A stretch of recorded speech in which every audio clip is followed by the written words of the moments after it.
नमस्कार दोस्तों। अभी इस टाइम पर मैं चाइना टेम्पल आया हूँ। मैं मलेशिया में ये टेम्पल काफ़ी बड़ा है, काफ़ी खूबसूरत है। मैंने पहले डिटेल वीडियो आपको बनाया था, लेकिन नए सब्सक्राइबर होंगे शायद उनको पता नहीं होगा। ये काफ़ी खूबसूरत जगह बना हुआ है। चारों तरफ देखेंगे तो खूबसूरती खूबसूरती है। यहाँ डेली भीड़ रहती है।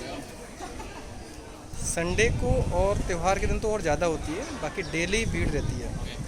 हर देश के टूरिस्ट यहाँ पर घूमने आते हैं क्योंकि काफ़ी खूबसूरती से बनाया गया है। उम्मीद करते हैं आप लोगों को अच्छा लगा होगा, क्योंकि देखने में भी बहुत सुंदर है, बड़ा भी है और यहाँ पर एक अलग फीलिंग आती है।